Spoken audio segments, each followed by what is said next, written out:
What is the point of the black side of the 5-in-1 reflector? I mean, it doesn't even reflect light. And yet, it could be one of the most creative sides of your 5-in-1 reflector. And if you stick around right to the end, I will show you how to create this image, which uses the round 5-in-1 reflector on the black surface.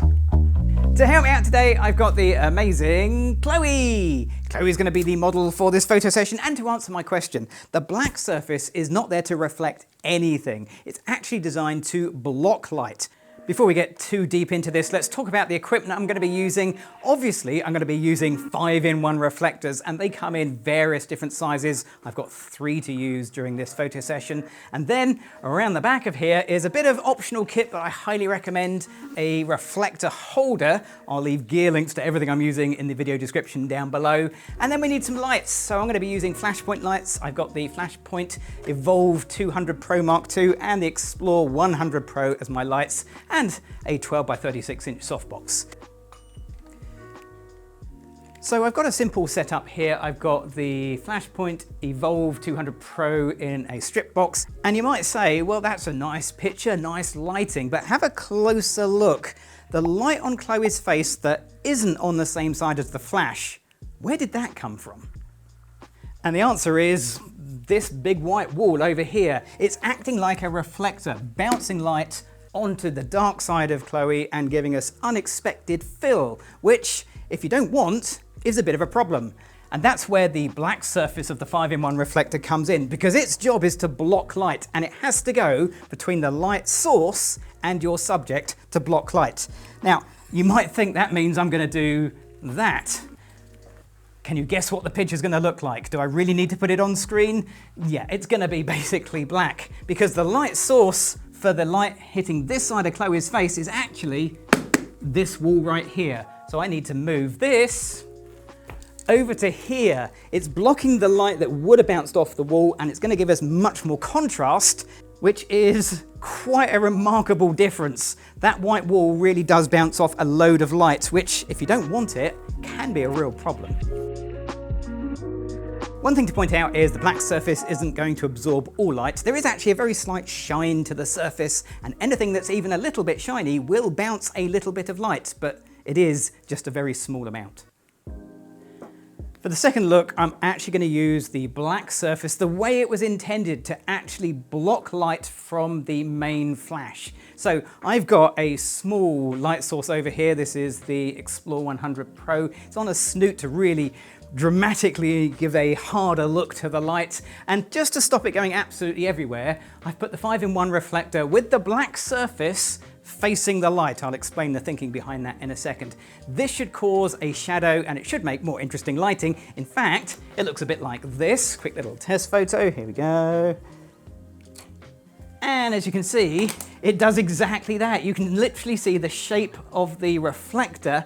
The lower half of the picture, I think we can improve with a second 5-in-1. These are relatively cheap light modifiers, so having more than one in your studio is quite a sensible idea. Now, why have I got the black side facing the light and not the black side facing Chloe? Well, that light is really bright. If it hit the opposite side, which is shiny, it would reflect light around the room and rather ruin the look. But hopefully this should give crisp edge shadows. Let's find out. Here we go. Quick little test photo. And yeah, look at that. A little bit of tidying up to do in post-processing, but that is pretty good. And that's really all there is to this setup. 2 5-in-1 reflectors, 1 flash, 1 amazing Chloe. Are you ready? Let's take a few photos like this.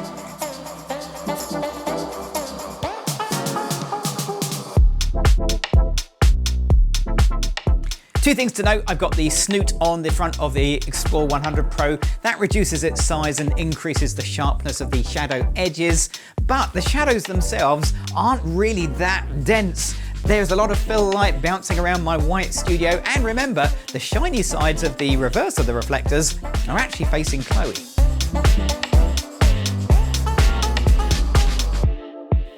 So I'm going to take the same theory and put it to its maximum effect. So I have got not one, not two, but 3 5-in-1 reflectors. Let's talk about these 2 on the wall here. They are there to do what we did at the beginning, to stop any light bouncing off this white wall and bouncing back onto Chloe from our key light up here. Now that's got a grid on it to make sure the light actually comes in this direction and give me even more control. But the bit we're really interested in is around the back. So I have got my oldest 5-in-1 reflector, a circular 5-in-1 reflector with the black surface facing us.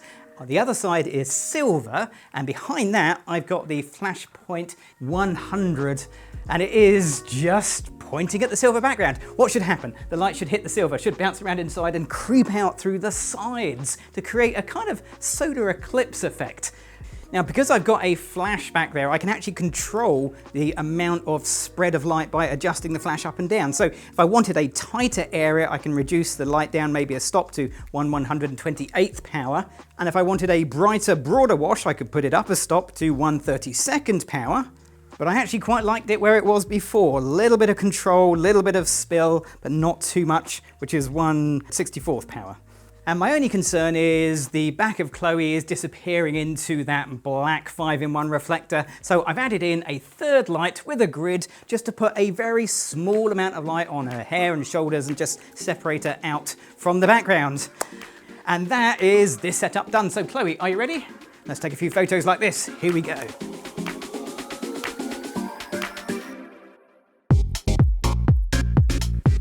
To make this background effect work in camera, I've got the Explore 100 Pro pressed right up against the wall.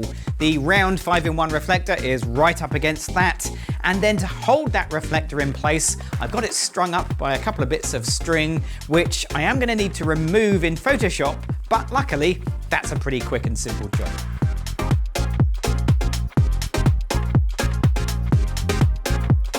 Yes, I could have done this with pieces of card or maybe even some black fabric, but the thing about the 5-in-1 reflector is it can do 4 other things as well, and that makes it a super versatile bit of kit.